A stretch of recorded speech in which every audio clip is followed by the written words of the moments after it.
오늘이 말이죠. 오늘이 2026년 1월 31일 오후 3시 44분을 지금 지나가고 있습니다. 26년도가 새해가 됐잖아요. 2026년도가 돼서도 1월 마지막 날이다 이거죠. 이번은 그 찰스 브론선을 하기로 했습니다. 찰스 브론선은 미국의 영화 배우인데요. 여러분들 요즘에 그 상남자라는 얘기를 많이 하잖아요. 상남자리 된다. 그러니까 예전에는 그 터프하다는 말을 많이 했는데 요즘에는 터프하다고 안 하고 상남자라는 말을 많이 써요. 그래가지고 남자는 좀 이렇게 험상궂고 남자다워야 한다 이런 얘기죠. 근데 그 남자다움의 대명사가 바로 이 찰스 브론선이었다 이거죠.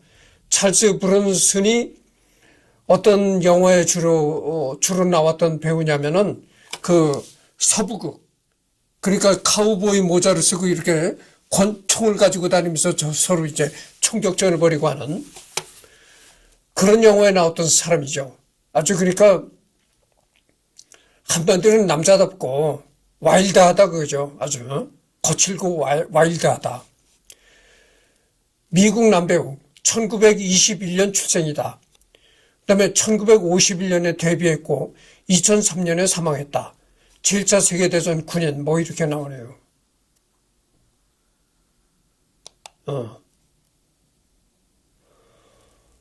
그러니까 이 찰스 브론선이 상당히 나이가 많았던 사람이죠. 이 1921년생이라고 하니까 우리 그 돌아가신 내 아버지가 이승열이 아버지가 25년생이었어요. 1925년생이었다 그거죠. 돌아가신 내 아버님이 1925년생이었었는데 이 찰스 브론선은 1921년생이다 그죠. 그러니까 돌아가신 우리 아버지보다도 4살이 더 위인 그런 나이였다 그죠.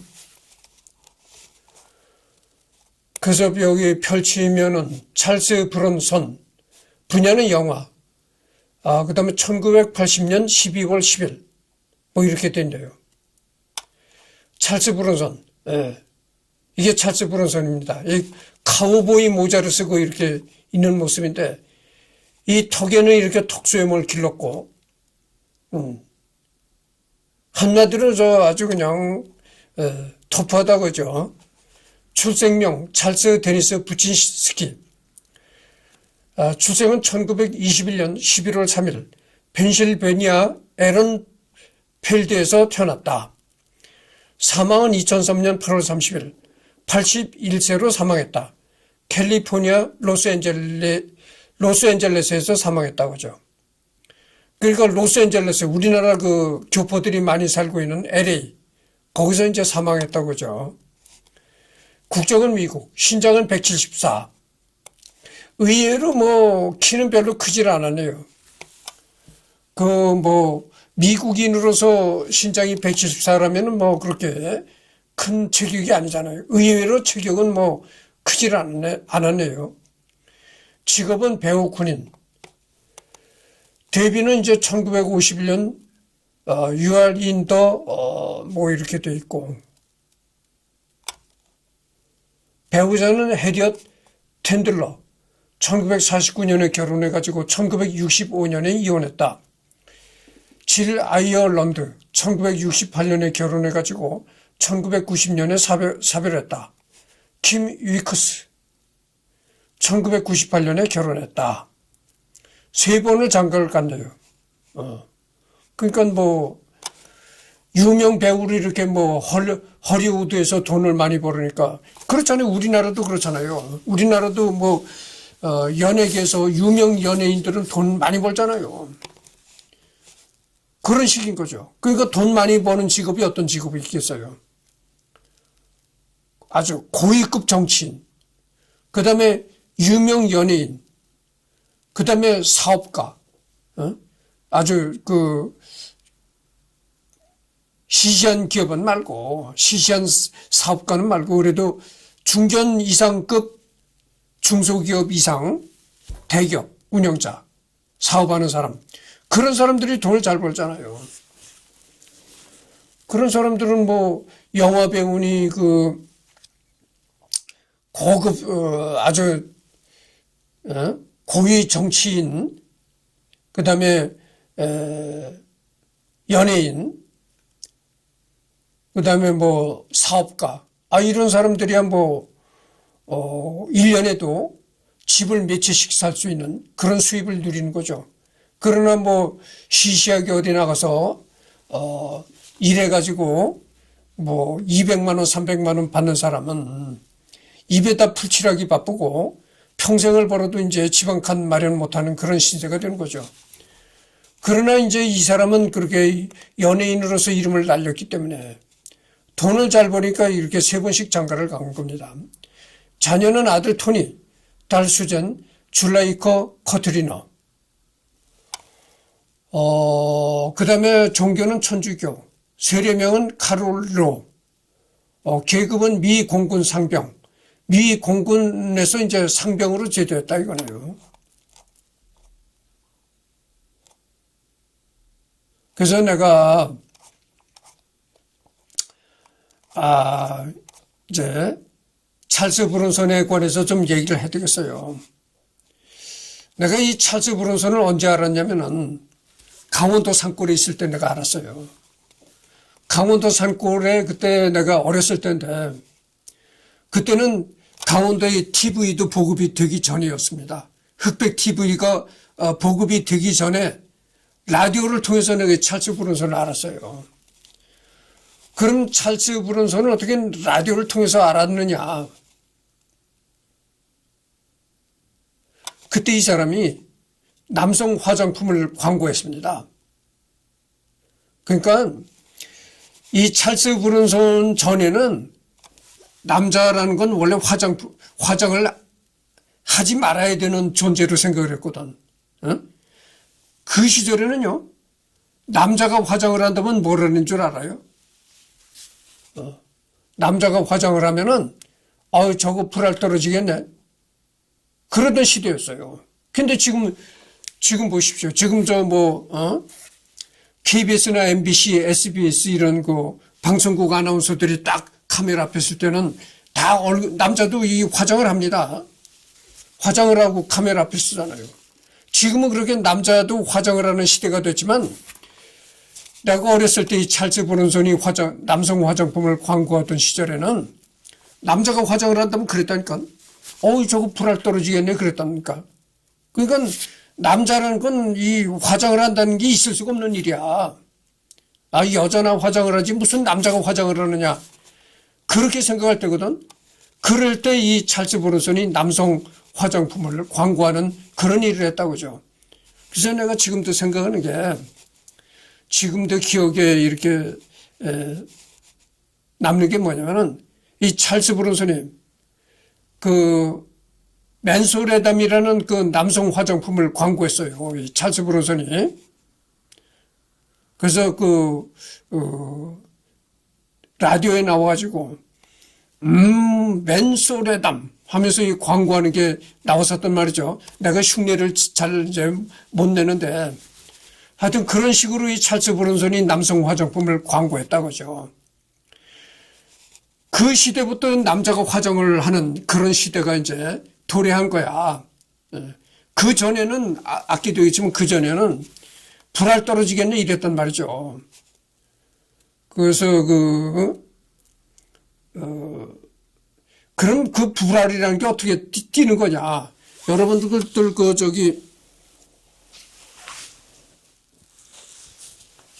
제거,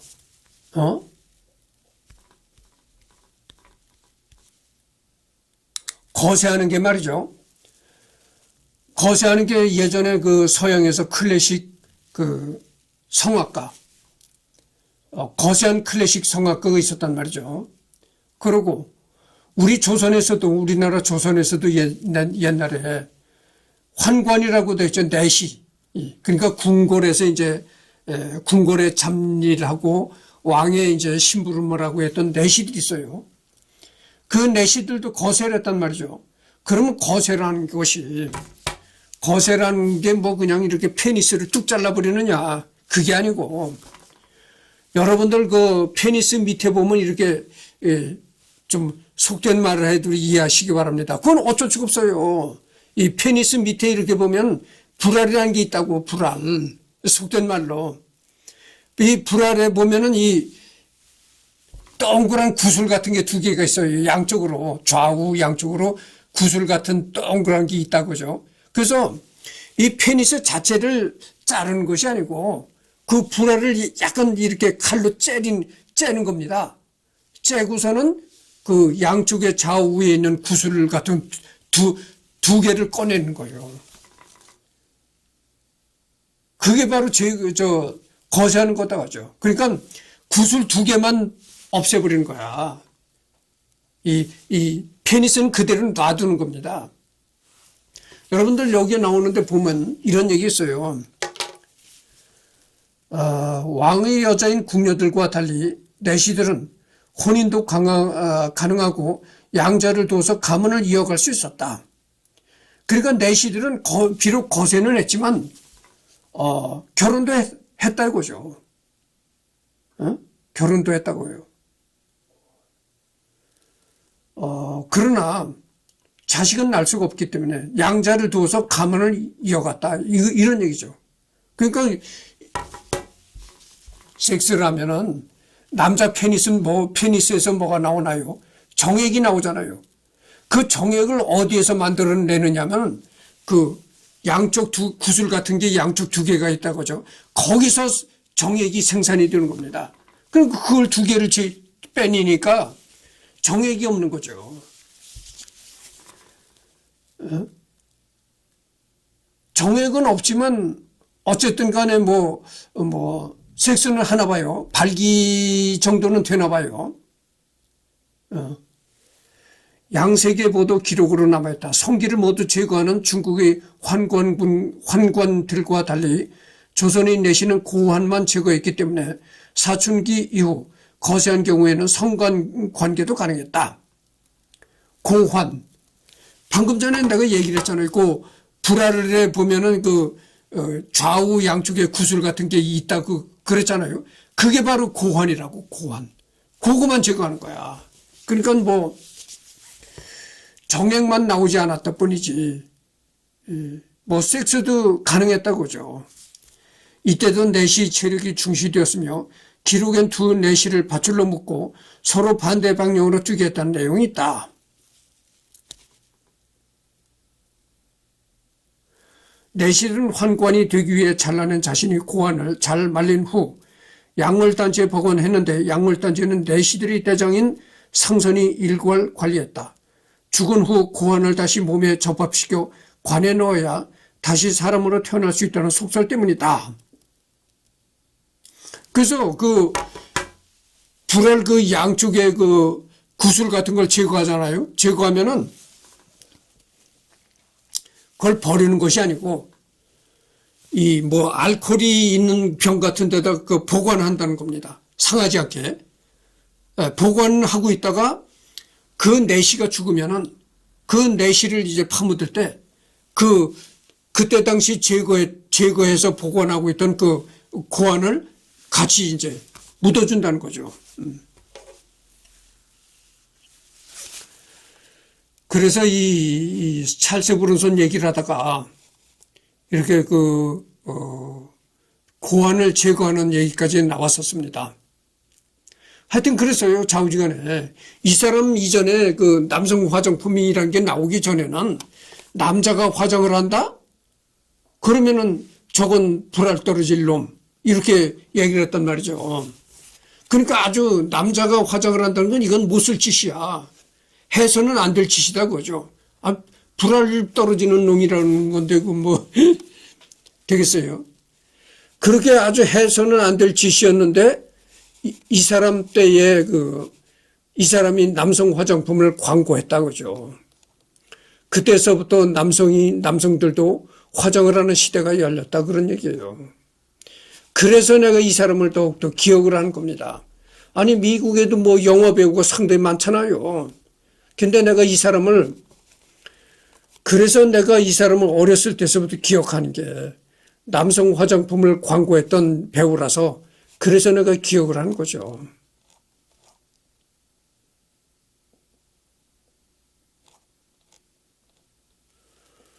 그래서 이제 보면은 내 얼굴은 다이너마이트로 폭파된 광산처럼 생겼다. 찰스가 평가한 자신의 외모. 찰스는 유년기를 탄광촌에서 보냈고 아버지와 형제들은 모두 본인도 광산에서 광부로 일한 경험이 있어서 자신의 외모를 자연스럽게 광산에 비유하였다. 그러니까 뭐 이거 보십시오. 내 얼굴은 다이너마이트로 폭파된 광산처럼 생겼다. 이러니까 이게 자기가 말한 거예요. 자기가 자기 얼굴에 대해서 말한 거야. 그러니까 어떻게 되겠어요? 다이너마이트로 폭파된 광산처럼 생겼다고 했으니까 어떻게 써요? 이쁘장한 얼굴이 전혀 아니다고요. 막 그냥 이렇게 그렇게 생긴 외모다 그죠. 그렇게 생겼기 때문에 오히려 또 그걸로 인해서 인기를 누리게 된 겁니다. 그러니까 뭐 아주 얼굴이 아주 깡패처럼 보이고 그러니까 뭐 이 총 들고 나가서 싸움을 하고 이런 영화에 그렇다 인기를 끌었다. 생애 리투아니아와 폴란드에 걸쳐서 생활한 립카 타타르의 후손 이민자 집안의 15남매 중에 11번째로 태어나 유년기에 탄광에서 일하며 가난하게 살았다. 찰스가 배우로 데뷔한 이유도 돈을 많이 벌어 지긋지긋한 가난함에서 벗어나기 위함이다. 1943년 제2차 세계대전이 한창일 때 공군의 전신인 육군항공대에 지원하여 B-29의 후방사수로 복무하였고 1945년에는 제39 폭격단 소속으로 일본 본토를 상대로 전투 임무를 수행하였다. 총 25회의 임무를 수행했고 전투에서 입은 부상으로 퍼플 하트 훈장을 수여받았다. 이후 상병으로 종전을 맞는다.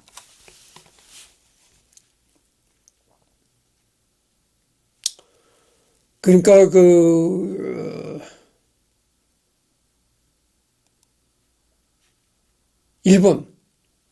일본과 전쟁을 벌일 때 B-29의 후방 사수로 복무했다고 합니다. 그리고서 이제 상병으로 종전을 맞았다.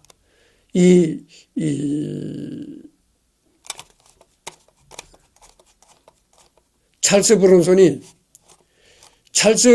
상병일 때 그때 이제 전쟁이 끝났다고 하죠. 브론손이라는 이름은 파라마운트 영화사 입구의 브론슨 게이트에서 따왔다. 당시 냉전 시기여서 영화사 측 사람 권유로 소련의 느낌이 나는 이름을 바꾼 것이라고 한다. 데뷔 초에는 단역을 전전하며 주목을 받지 못했다. 로버트 알드리치 감독의 베라크루즈라든지 여러 영화에서 나오던 그는 로저 코먼의 58년작 기관총 켈리에서 주연을 맡거나 밀랍 인형의 집에 나오다가 황야의 7인에 출연하고 이후 세르조 레오네 감독의 웨스턴 걸작 옛날 옛적 서부에서 하모니카를 음산하게 연주하는 과묵한 총잡이 역할로 주목을 받았다. 그렇잖아요. 총잡이. 그러니까 서부 활극 영화에 주로 이제 총잡이 역할을 했다고 그죠. 그러니까 말을 타고 가면서 이 총을 난사하고 서로 총질하면서 싸우는 그런 과격한 영화에 많이 출연했다고 그죠. 원스 오폰 타임 인 더 웨스트가 유럽 여러 국가들에서 엄청난 흥행을 하게 되고 그는 알랭드롱의 초청으로 유럽에 진출해서 유럽 영화 시장에서 큰 인기를 누리게 된다. 이 알랭드롱은 말이죠. 이 찰스 브론손과는 정반대의 영화배입니다. 이 알랭드롱은 상당히 얼굴이 아주 핸섬하게 생겼던 배우죠. 그러니까 알랭드롱과 이 찰스 브론손은 아주 극과 극이죠. 찰스 브론손은 아주 험상궂고 깡패처럼 생겼는데 이 알랭드롱은 상당히 핸섬하게 생긴 배우다 그죠. 이게 알랭드롱입니다. 알랭드롱. 이 알랭드롱이 세계에서 최고 미남이라고 꼽혔던 배우예요. 이 사람이 이제 그 2024년 8월 18일에 이제 세상을 떠났네요. 그러니까 2024년이면 언제입니까? 지금 2026년이지만 뭐 해가 바뀐 지 얼마 안 됐잖아요. 그러니까 뭐 한 1년 전에 세상을 떠난 거죠.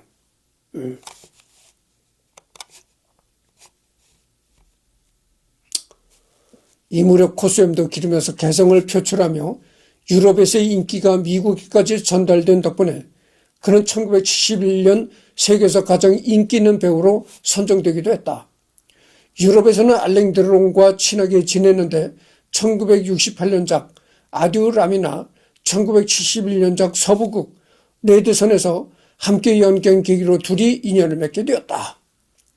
그러니까 그 알랭 드롱과 아주 개인적으로도 굉장히 친하게 지냈다고 하죠. 뭐 우리말에 또 이런 얘기 했잖아요. 극과 극은 통한다. 알랭 드론과 찰스 브론슨은 극과 극인 겁니다. 네. 그러니까 극과 극은 통하는 거죠. 미남과는 거리가 먼 외모에서나 탄탄한 근육질 몸과 과묵한 모습의 개성 있는 외모로 당시 험프리 보가트, 스티브 맥퀸, 제임스 코번 등과 함께 터프가이 배우의 대표자로 꼽혔다. 실제로 당시 대중들에게 로버트 미첨, 스피드 맥퀸과 서로 이미지가 비슷하다고 자주 여겼다고. 당시 우리나라에서도 인기가 많았다. 70년대 인기 코미디언 남보원이 찰슨 브루튼 손이라는 닉네임을 가지고 브론손의 흉내를 내기도 했다. 찰스 브론손 맨담 화장품 여기 나오잖아요. 내가 얘기했던 게 나오잖아요. 이 사람이 이제 그 찰스 브론손 남성 화장품을 광고했던 겁니다.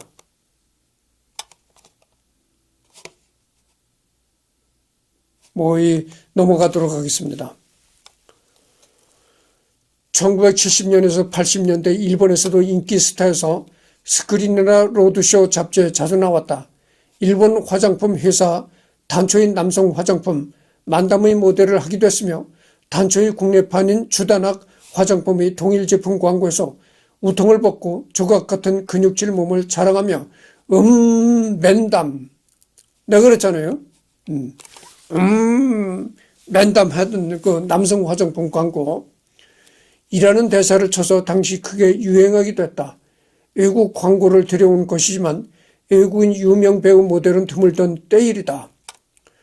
쌍꺼풀이 두드러지지 않은 유럽인 같지 않은 외모로 원스 어폰 어 타임 인 더 웨스트를 비롯한 초창기 출연작에서는 아메리카 원주민으로 많이 나왔다. 또한 묘하게 최민식과도 닮았다. 실제로 죽기 전에 꼭 봐야 할 영화 천일이라는 책에서는 올드보이 오데스에 대해 뻗친 머리 가발을 쓴 찰스 브론손 같다고 묘사하기도 했다.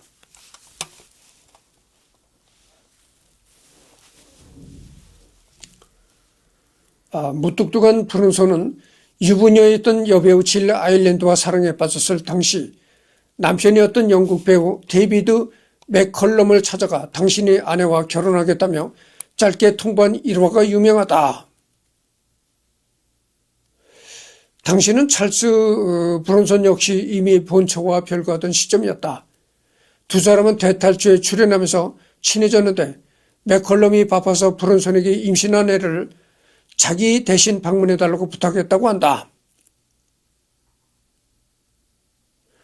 처음에는 아일랜드는 못생긴 브론손을 반기지 않았지만 점차 친해지게 되었고 맥컬럼이 바람을 피우면서 이혼 후 브론손과 결혼했다. 후일 맥컬럼은 자기 자식 3명을 차별하지 않고 키워준 브론손이 고맙다고 말했다고. 경조사에도 참여할 만큼 브론손 아일랜드와 친하게 지냈다고 한다.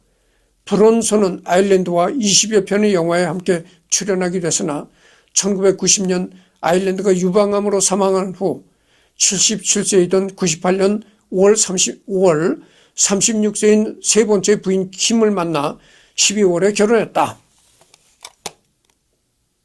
야, 이게 참 놀랍네요. 그러니까 77살 나이에 77살 나이에 36살 연하의 여자를 또 아내로 맞아들였다 이거죠.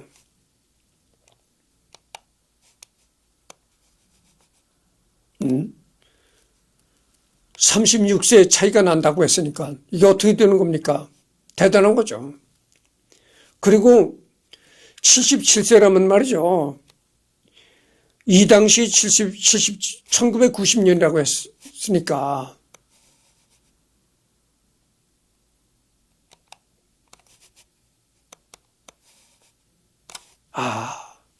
77세에 36살 연하의 여자를 또 세 번째 여자로 맞아들였으니까 이 찰스 브론손이 그만큼 돈을 잘 벌었다는 증거입니다. 이게 돈을 잘 벌고 이렇게 능력이 있으니까 이 여자를 많이 취할 수가 있는 거예요.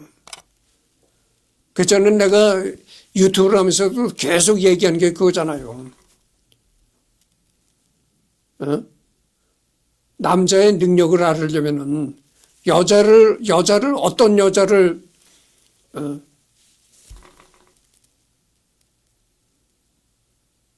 하는가 그걸 보면 남자의 능력을 알 수 있는 겁니다.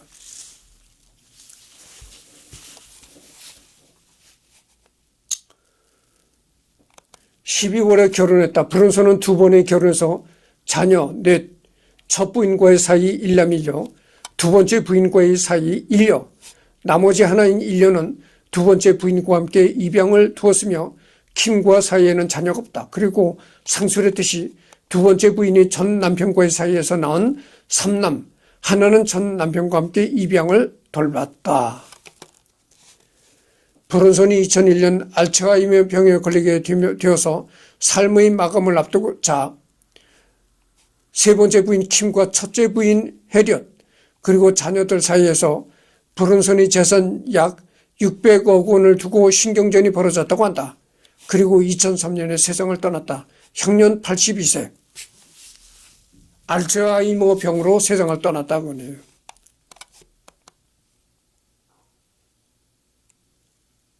알츠하이머가 뭡니까? 치매잖아요, 치매.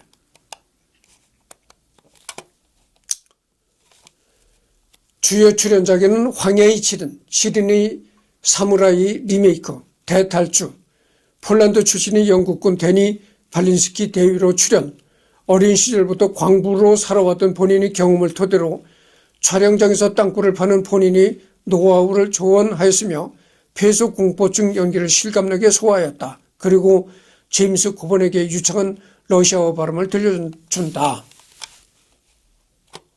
뭐 이런 게 나오네요. 벌지 대전투, 포로인 올렌스키 소령으로 나왔다. 원스 오폰 어 타임 인 더 웨스트 주인공 하모니카 맨으로 출연, 대단한 카리스마를 보여준다. 아듀라미, 알랭델론과 함께 금고토리라는 범죄물, 조조의 기묘한 모험 3부에서 등장해 조조 러들에게 유명한 물컵에 동전 넣기 내기가 여기서 나온다. 60년대 영화라서 어쩔 수 없이 전체적인 전개는 느슨하지만 전반 중반부에 걸친 금고토리 장면만큼은 제법 염통이 쫄깃하다. 보통 범죄 영화의 금고토리라면 머리를 쓰거나 첨단 장비를 쓰는데 이 영화는 근성으로 금고를 턴다. 이때까지는 코수염 없이 나온 역이 많다. 담배에 불을 붙여주고 성냥불을 끄는 마지막 장면이 유명하다. 풍우나 판초 비아를 그린 영화로 율 브리너가 판초 비아를 연기했으며 로버트 미첨 같은 호화 캐스팅의 멕시코 혁명을 다루다 보니 엄청난 물량 공세를 보여준 작품이다. 찰스 브론손은 극중 인물이자 실제로 판초 비아 충복이었던 실존 인물 르돌프 피에로를 연기했다.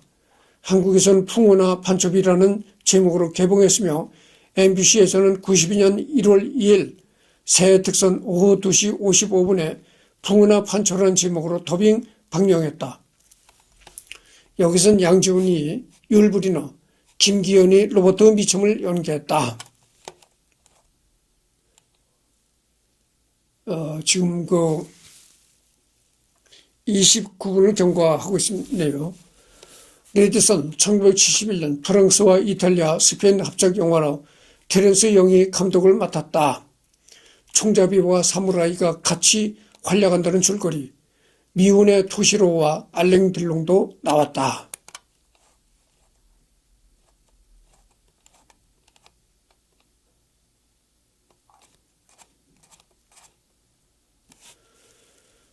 방문객 노먼 베이츠 역의 안소니 퍼킨슨도 나온다. 브론손이 유약한 역으로 나오는 이색작. 참고로 프랑스에서 만든 영화다. 바라키 대부와 경쟁할 생각으로 제작된 영화. 더 스톤 킬러.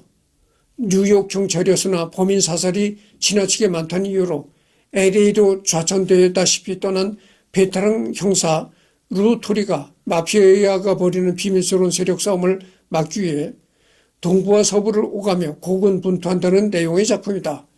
주요 범인들을 찾고 단서를 알아내기 위해 동분서주하며 총격적인 전도 쉴 새 없이 벌이는 등 스케일이 큰 수사를 벌여나가지만 결국 마피아 세계의 근본적인 물갈이를 막아내지 못한 채로 병하고 영화가 끝난다.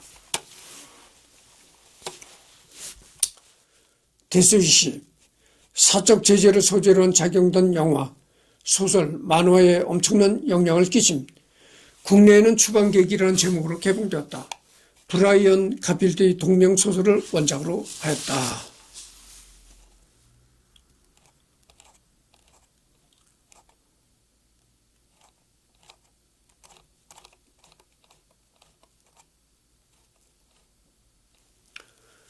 건축가인 주인공 폴 것이 아내와 딸이 갑자기 강도에게 습격을 당하면서 아내는 심하게 맞아 사망하고 딸은 성폭행을 당해 심한 정신적 충격을 받는다. 거시는 애리조나에 있는 투싼의 한 고객을 만난 뒤 이 고객과 지역의 클럽에서 사격 솜씨를 선보이는데 그야말로 백발백중의 실력을 보여준다. 여기서 드러난 거시의 경력은 무려 6.25 전쟁 참전 용사이다. 선물로 받은 니켈로 도금된 32구경 콜드 리볼버로 길거리 불량배들과 강도들을 처단하러 나선다. 총 5편까지 나왔는데 한 편은 절대로 통쾌하거나 호쾌한 액션물은 아니었다. 세상에 대한 풍자나 사회적 비판도 담은 수작이다. 300만 달러로 만들어져 2200만 달러를 벌어들였는데 1, 2편까지 그럭저럭 볼만하지만 후속작이 나오면서 점점 액션물로 변질된다. 3편부터 제작한 캐논 영화사의 영향이 크지만 그리고 악당의 스케일도 점점 커진다든지 1편에서 덴젤 워싱턴과 제프 골드 볼륨이 단역으로 잠깐 나온다. 동시대 엇비슷한 히트작인 더 데이디와 자주 비교되나 2편부터 그런 낌새가 있었지만 3편부터 점점 액션 활극이 되어버려서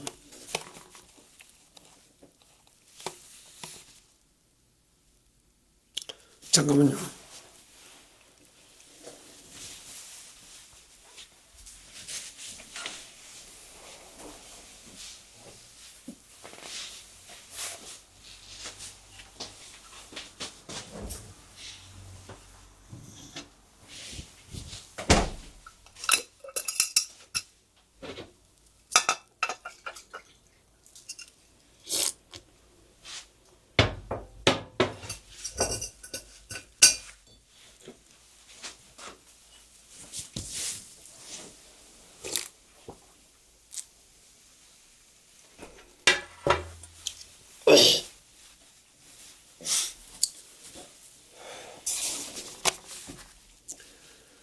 (1982년에) 만든 이 두 편은 800만 달러로 만들어져서 1610만 달러를 벌어들였다.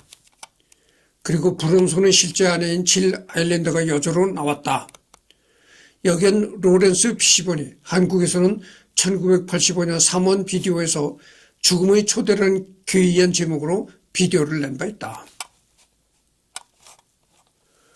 1985년에 나온 세 편은 흑역사로 로튼 토마토 6%에 빛나는 괴작이다. 또한 영화에서 죽는 악당의 숫자 또한 전 시리즈 중 가장 많다. 흥행도 시원찮아서 1천만 달러 이상을 들여서 본전치기도 부족한 1610만 달러를 벌어들였다. 그나마 비디오 대여 같은 2차 시장으로 선전하여 수익을 거둬들이며 시리즈가 계속 나오게 된다.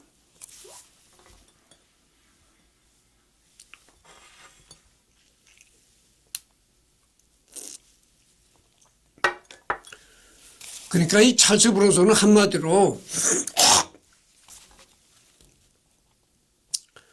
그 에로물 같은 영화에 나오는 것이 아니고 그 액션 영화죠. 그러니까 이 총을 가지고 다니면서 이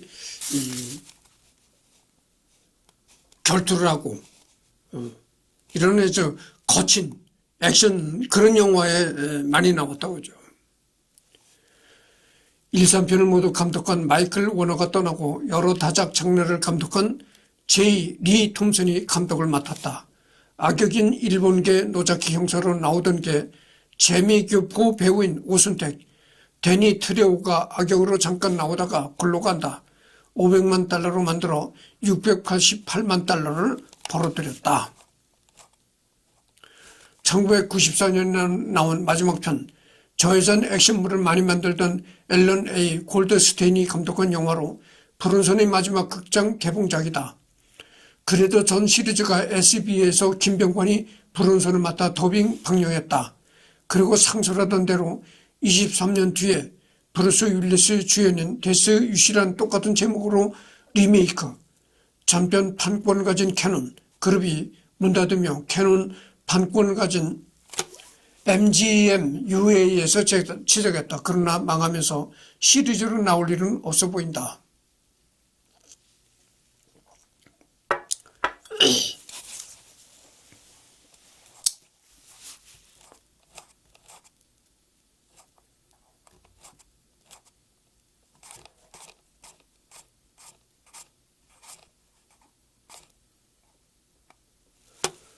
그 다음에 이제 투쟁의 그늘, 월터 힐 감독의 격투 액션 영화.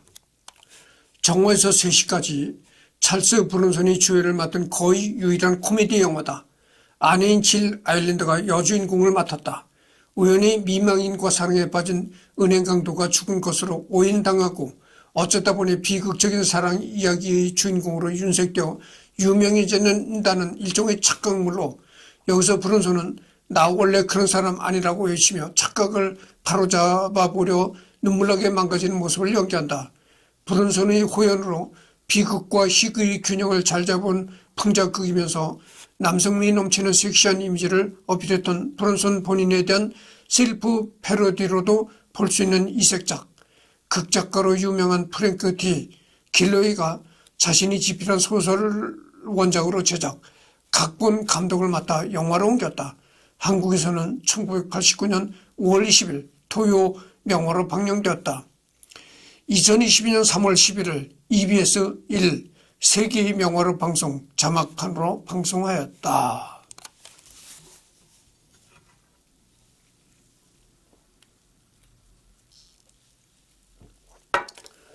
그러니까 이 브론슨이 나왔던 뭐 액션 영화, 뭐 서부극 이런 게 그 한국에서도 성우들이 더빙해가지고 많이 이제 그렇게 방송으로도 나가고 그랬다 이거죠. 그래서 지금 여기서 이제 첫 번째 시간은 끝내고 다음에는 죽음의 추적자 여기서부터 하도록 하겠습니다.